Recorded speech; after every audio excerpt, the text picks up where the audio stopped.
JEE main 2019 का question है ये सॉल्यूशन का।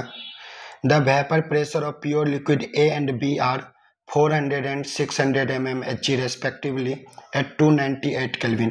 मेरे पास क्वेश्चन में दिया हुआ है दो लिक्विड ए और बी का वेपर प्रेशर प्योर कंडीशन में 400 mm एंड 600 mm और क्वेश्चन बोला गया on mixing the two liquids the sum of their initial volume is equal to the volume of the final mixture. इसका मतलब ये हुआ कि ये जो जब हम इस दोनों को ए और बी को मिक्स करेंगे तो ये रॉल्स लॉ को फॉलो करेगा, ये रॉल्स लॉ को ओबे करेगा।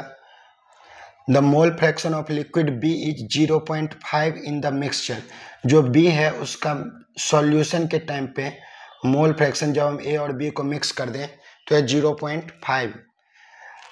The vapour pressure of the final solution the mole fraction of the component A and be in vapour phase respectively. और मेरे से क्वेश्चन में पूछा गया है कि जो फाइनल सॉल्यूशन बनेगा उसका वेपर प्रेशर पी का वैल्यू क्या होगा, जो वेपर फेज में ए का मोल फ्रैक्शन क्या होगा और वेपर फेज में बी का मोल फ्रैक्शन क्या होगा। ये तीनों मेरे से पूछा गया है। तो हम जानते हैं सबसे पहले तो अगर B का मोल फ्रैक्शन 0.5 है और दो ही कंपोनेंट है मेरे पास A और B, तो जो A है उसका भी मोल फ्रैक्शन 0.5 यानी कि 1/2 ही आ जाएगा। अब अगर मेरे से प्रेशर पूछा गया सॉल्यूशन का मिक्सिंग के बाद, तो P का फॉर्मूला होता है P0 A into x A plus P0 B into x B. यहाँ पे अगर हम वैल्यू पुट करें तो P0 A का वैल्यू है 400 इंटू A का मोल फ्रैक्शन 1/2 प्लस B का वेपर प्रेशर है 600 इंटू उसका मोल फ्रैक्शन 1/2। जब हम इसको सॉल्व करेंगे तो ये हमारे पास वेपर प्रेशर आ जाएगा सॉल्यूशन का 500 mm ऑफ Hg। जब हम वेपर फेज में मोल फ्रैक्शन लिखेंगे तो YA का फॉर्मूला होता है P0 A XA upon P।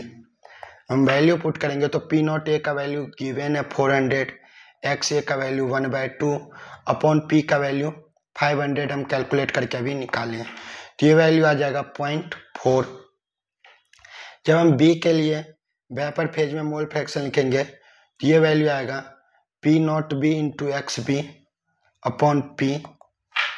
जब हम इसको यहाँ पे वैल्यू पुट करें तो P0 B का वैल्यू है 600, मोल फ्रैक्शन 1/2 और प्रेशर 500। तो जब हम इसको सॉल्व करेंगे तो ये वैल्यू आ जाएगा 0.6। तो जो हमारे पास करेक्ट ऑप्शन आ रहा है वो डी आ रहा है, ये हमारा आंसर हो जाएगा।